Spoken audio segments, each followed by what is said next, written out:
Hello and welcome back to Socio Shastra. सामाजिक अनुसंधान पर आरंभ की गई श्रृंखला के इस वीडियो में आप सीखेंगे साहित्यिक पुनरावलोकन के बारे में।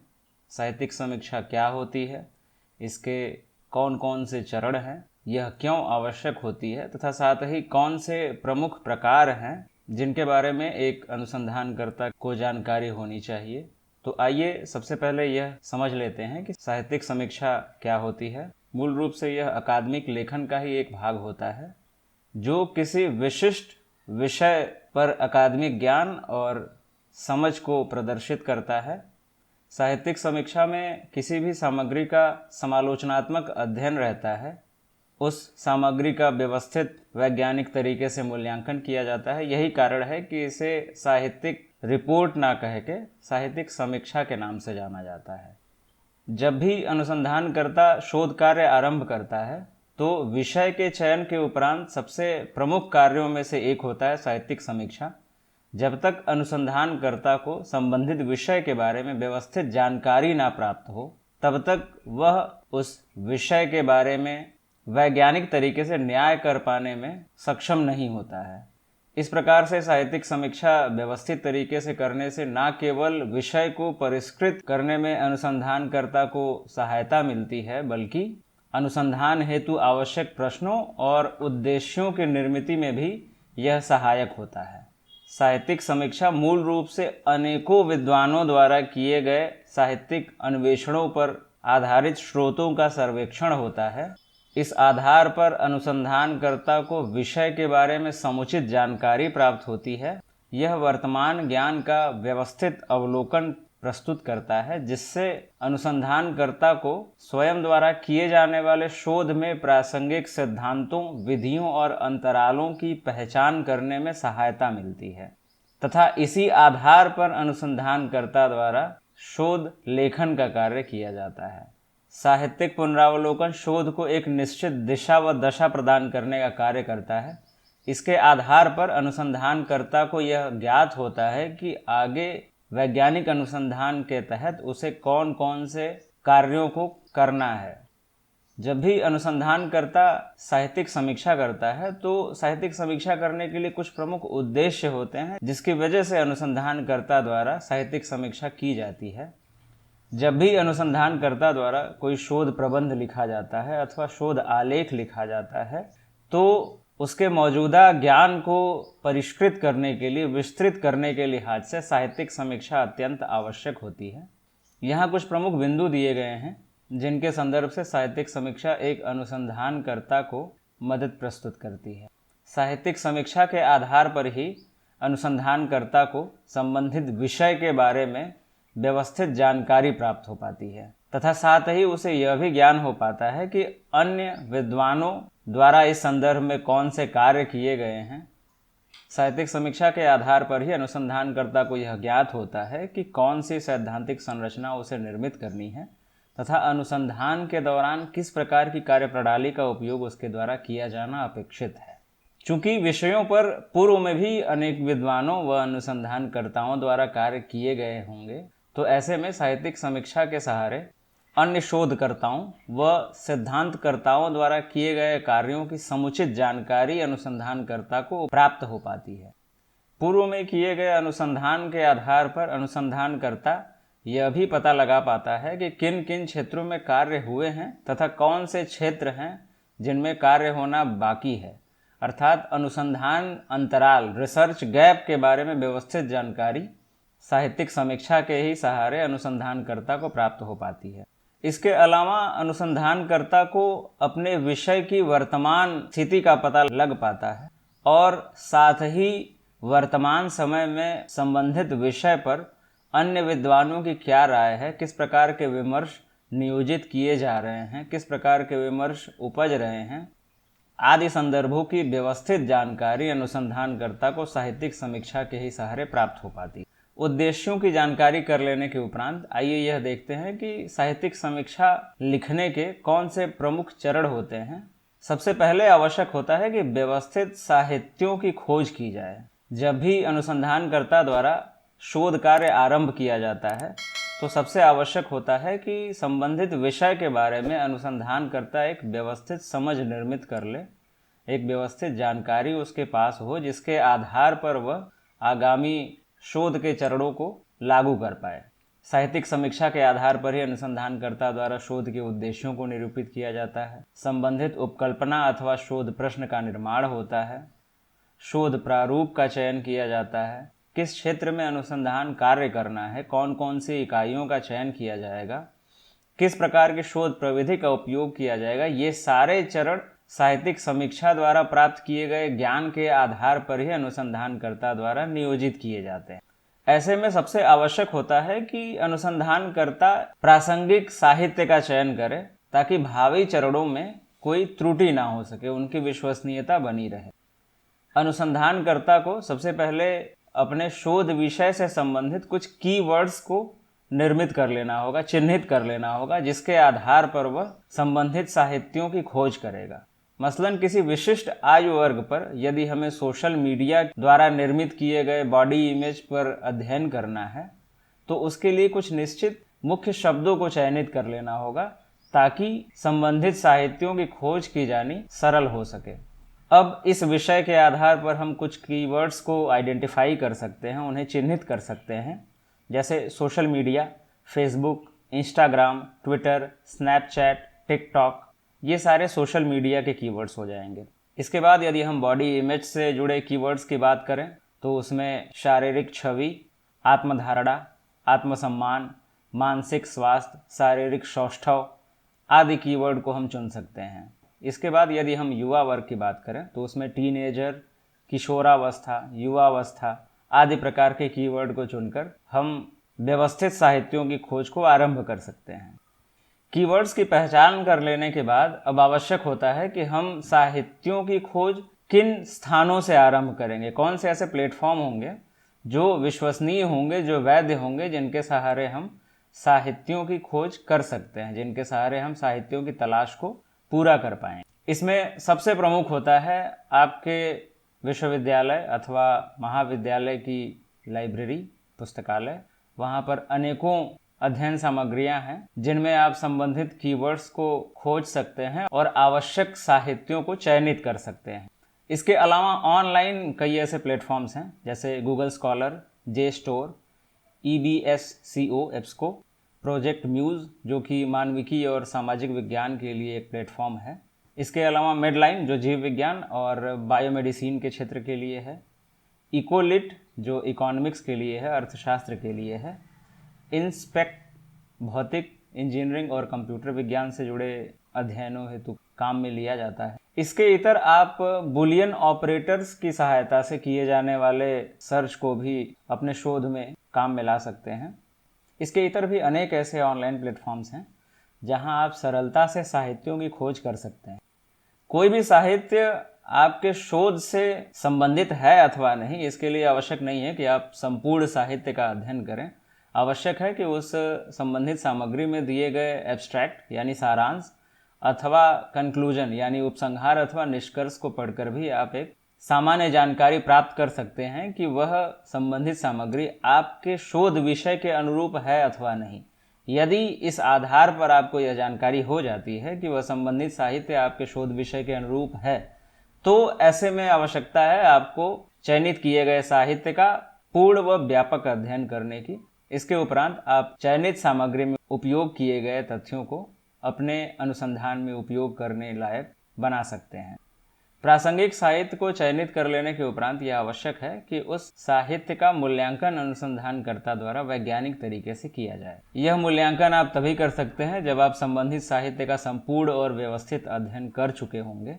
संपूर्ण अध्ययन कर लेने के उपरांत आवश्यक होता है कि अनुसंधानकर्ता संबंधित साहित्य के सहारे स्वयं से कुछ प्रश्नों को पूछे, जैसे संबंधित साहित्य जिस लेखक द्वारा लिखा है उसने किस समस्या अथवा प्रश्न को संबोधित किया है, इस सामग्री में कौन सी अवधारणाओं का उपयोग किया गया है तथा उन्हें किस तरीके से परिभाषित किया गया है, इस साहित्य में कौन से प्रमुख मॉडल, सिद्धांत अथवा विधियों का उपयोग किया गया है, कौन से अनुसंधान प्रारूप का उपयोग है तथा साथ ही वह किस तरीके से नवाचार को स्थापित करने में अपना योगदान दे रहा है, संबंधित सामग्री के अध्ययन हेतु कौन से परिणाम प्राप्त हो रहे हैं, अध्ययन के परिणाम क्या हैं और निष्कर्ष क्या हैं?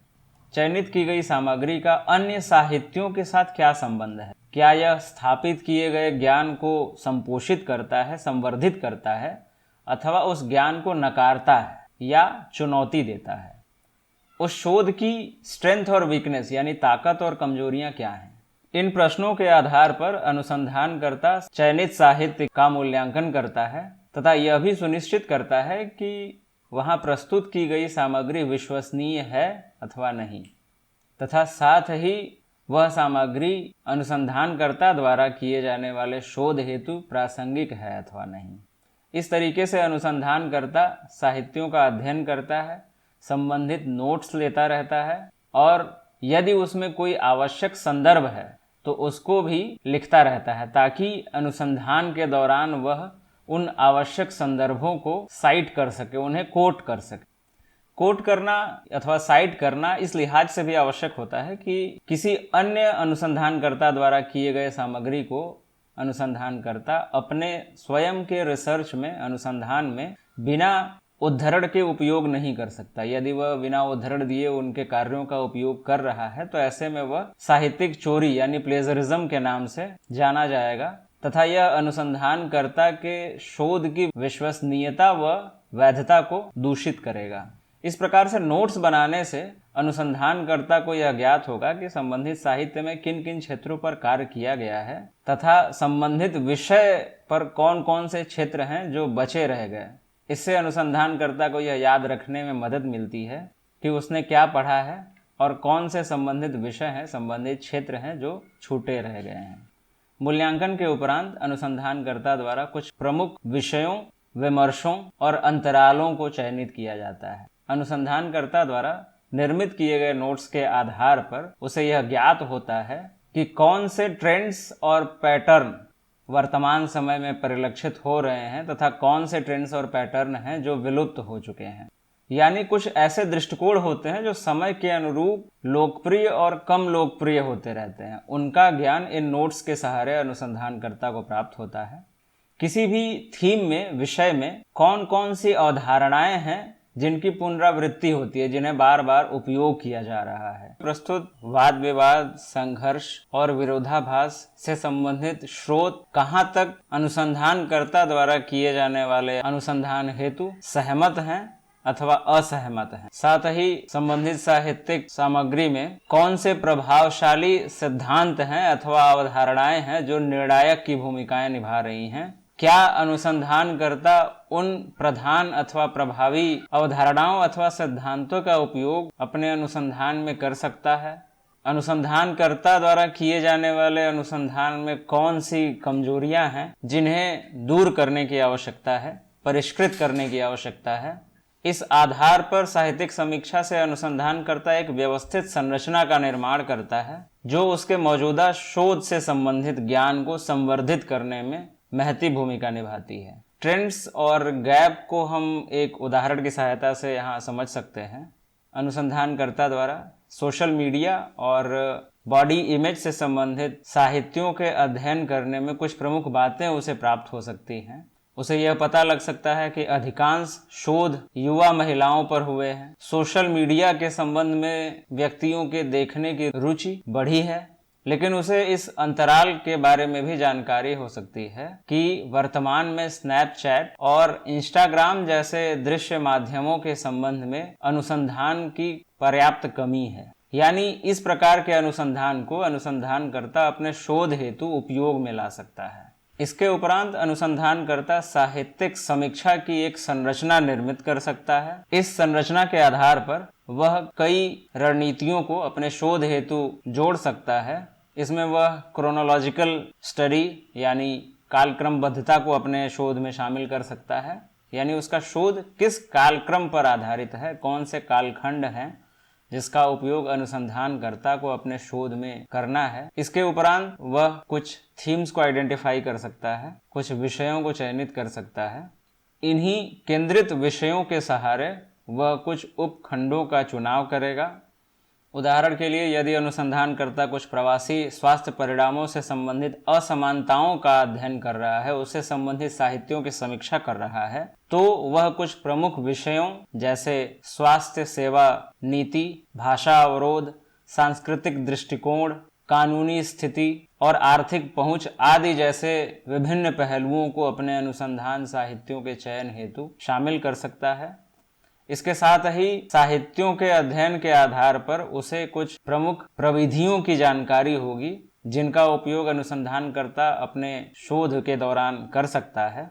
वह विभिन्न साहित्यों के प्राप्त परिणामों की तुलना कर सकता है। यह देख सकता है कि गुणात्मक और मात्रात्मक शोध में कौन से परिणाम सामने आए हैं। वह यह चर्चा कर सकता है कि सैद्धांतिक और अनुभवात्मक तरीके से नियोजित किए गए अनुसंधान विषय में क्या अंतर है, कौन से संबंध हैं, क्या वे दोनों अनुसंधान एक दूसरे से अंतर संबंधित हैं, क्या अनुसंधानकर्ता अपने वर्तमान शोध में उनका उपयोग कर सकता है। संबंधित साहित्यों को वह समाजशास्त्रीय, ऐतिहासिक और सांस्कृतिक स्रोतों के रूप में विभक्त कर सकता है। किसी भी साहित्यिक समीक्षा की बुनियाद अथवा उसकी केंद्रीय अवधारणा होती है सैद्धांतिकी। इस सैद्धांतिक ढांचे को नींव बनाकर अनुसंधानकर्ता इसका उपयोग विभिन्न सिद्धांतों, अवधारणाओं अथवा मॉडलों की विस्तृत व्याख्या करने हेतु कर सकता है। अनुसंधानकर्ता अपने शोध के लिए एक रूपरेखा निर्मित करने के संबंध में सैद्धांतिक अवधारणाओं का उपयोग कर सकता है। साहित्यिक संरचना का निर्माण हो जाने के उपरांत अनुसंधानकर्ता शोध साहित्य लिखने की स्थिति में आता है।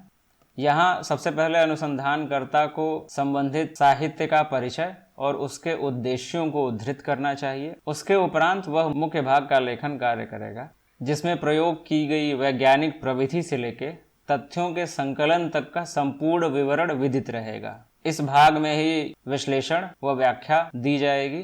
यहाँ अनुसंधानकर्ता को यह ध्यान रखने की आवश्यकता है कि साहित्यिक समीक्षा के दौरान किए जाने वाले विश्लेषण अथवा व्याख्या में स्वयं की व्याख्या अथवा विश्लेषण को शामिल नहीं करना चाहिए। जैसा भी पूर्व में अध्ययनकर्ता द्वारा विश्लेषण अथवा व्याख्या प्रस्तुत की गई है, उसका हूबहू विश्लेषण व व्याख्या अनुसंधानकर्ता द्वारा प्रस्तुत करनी चाहिए। हालांकि यदि अनुसंधानकर्ता चाहे तो संबंधित साहित्य का समालोचनात्मक मूल्यांकन अवश्य प्रस्तुत कर सकता है। उस साहित्य में कौन सी कमियां हैं तथा विशिष्टता है, इस बारे में वह वर्णन प्रस्तुत कर सकता है। इसके उपरांत वह अंत में निष्कर्ष लिखता है ताकि संपूर्ण साहित्य की व्यवस्थित और संक्षिप्त जानकारी प्रस्तुत की जा सके। इसके उपरांत आइए यह जान लेते हैं कि साहित्यिक समीक्षा के कौन कौन से स्रोत होते हैं। मूल रूप से इसके 3 स्रोत होते हैं, प्राइमरी, सेकेंडरी और टर्सरी, यानी प्राथमिक, द्वितीयक और तृतीयक, 3 प्रकार के स्रोत होते हैं। प्राथमिक स्रोत में रिपोर्ट्स,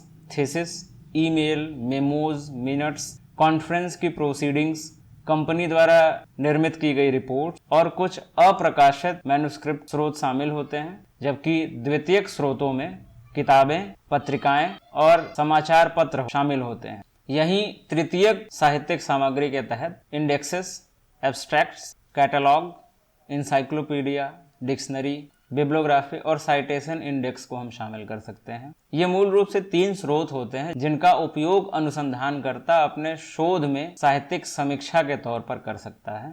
इसके उपरांत आइए यह जानते हैं कि साहित्यिक समीक्षा कुल कितने प्रकार की होती है। वस्तुतः साहित्यिक समीक्षा के अनेकों स्वरूप हैं। अनेकों विद्वानों ने अलग अलग तरीके से इसको व्याख्यायित करने का प्रयास किया है, परंतु मूल रूप से ये 4 प्रकार हैं जिन्हें हम यहाँ समझेंगे। सबसे पहले है नैरेटिव लिटरेचर रिव्यू, यानी आख्यान साहित्यिक समीक्षा। यहाँ अनुसंधानकर्ता मौजूदा अनुसंधान का एक विषय विशेष अथवा क्षेत्र का व्यापक अवलोकन प्रस्तुत करता है। संबंधित विषय के बारे में पूर्व में किए गए साहित्यों का संकलन कर वह एक विस्तृत आख्यान निर्मित करता है, जिसके सहारे वह व्याख्यात्मक तरीके से साहित्यिक संरचना का निर्माण करता है। सिस्टमेटिक लिटरेचर रिव्यू यानी व्यवस्थित साहित्यिक समीक्षा। यहाँ अनुसंधानकर्ता द्वारा प्रासंगिक साहित्य की पहचान, चयन और विश्लेषण हेतु एक संरचित पद्धति का अनुसरण किया जाता है। इसके सहारे ही वह संपूर्ण साहित्यों की एक संरचना का निर्माण करता है, जिसके सहारे अनुसंधानकर्ता अपने अनुसंधान विषय को समझने का प्रयास करता है। मेटा एनालिसिस यह एक सांख्यिकीय तकनीक होती है जो मात्रात्मक सारांश प्रदान करने के लिए कई साहित्यों को एक दूसरे से संबद्ध रखने का कार्य करती है। यहाँ मात्रात्मक सारांश को प्रस्तुत करने हेतु अनुसंधानकर्ता अनेकों परिणामों को एक दूसरे से संबंधित करता है, जोड़ता है। उसके उपरांत वह अनुसंधान अंतराल को चिन्हित करता है। अंत में स्कोपिंग रिव्यू। इस प्रकार की साहित्यिक समीक्षा का उद्देश्य साहित्य को किसी व्यापक विषय अथवा शोध प्रश्न पर लागू करना है। इस प्रकार से हम यह कह सकते हैं कि साहित्यिक समीक्षा किसी भी अनुसंधान के लिए अत्यंत आवश्यक चरण होता है। साहित्यिक समीक्षा पर प्रस्तुत की गई जानकारी से यदि आप संतुष्ट हैं तो इस वीडियो को लाइक करें, अन्य लोगों के साथ साझा करें तथा यदि आप चैनल पर नए हैं तो इसे सब्सक्राइब करना ना भूलें। मिलते हैं शीघ्र ही सामाजिक अनुसंधान की श्रृंखला पर आरंभ किए गए इस कड़ी के अगले वीडियो में। Till then, stay healthy, stay safe and keep reading.